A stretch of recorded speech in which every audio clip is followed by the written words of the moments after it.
यदि आप किसी ऐसी संस्था या ऐसी कंपनी में कार्य करते हैं जहां आपकी सैलरी से आपका ईपीएफ कंट्रीब्यूशन कर्मचारी भविष्य निधि अंशदान भुगतान किया जाता है और आपको हर महीने ईपीएफ कंट्रीब्यूशन का मैसेज आता है, लेकिन आप समझ नहीं पाते हैं कि कितना अमाउंट मेरी सैलरी से काटा जा रहा है और कितना ईपीएफ अकाउंट में जोड़ा जा रहा है।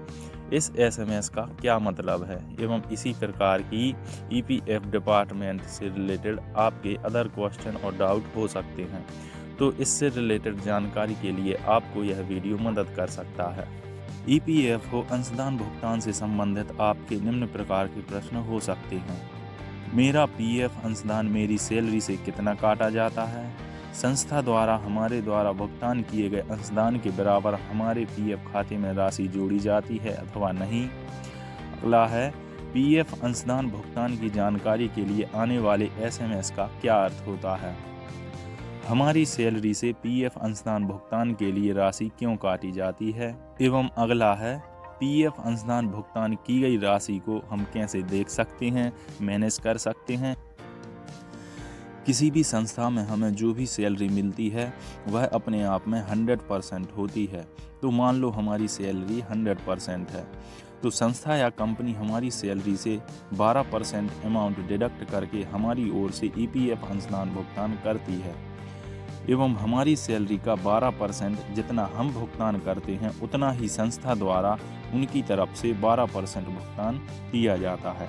इस प्रकार ईपीएफ अकाउंट में हमारा अमाउंट 24% टोटल हो जाता है, परंतु यह ईपीएफओ डिपार्टमेंट द्वारा अलग अलग योजनाओं के लिए अलग अलग मदों में प्रबंधित किया जाता है।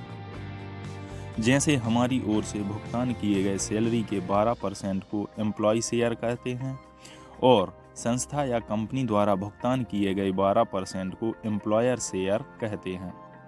तो इस 12% एम्प्लॉयर शेयर को दो मदों में बांटा जाता है, जिसमें लगभग 4% को एम्प्लॉयर शेयर कहा जाता है और बाकी लगभग 8% को ईपीएफ डिपार्टमेंट द्वारा हमारे भविष्य हेतु पेंशन अंशदान के मद में पहुंचाया जाता है, जो कि हमें पेंशन के रूप में प्राप्त होता है।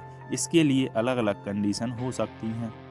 तो इस प्रकार हमारा एम्प्लॉई 12% और एम्प्लॉयर 4% मिलकर जो 16% बनता है, इसका हमारे मोबाइल पर मैसेज आता है। पेंशन कंट्रीब्यूशन का अमाउंट जो बनता है उसका मैसेज नहीं आता।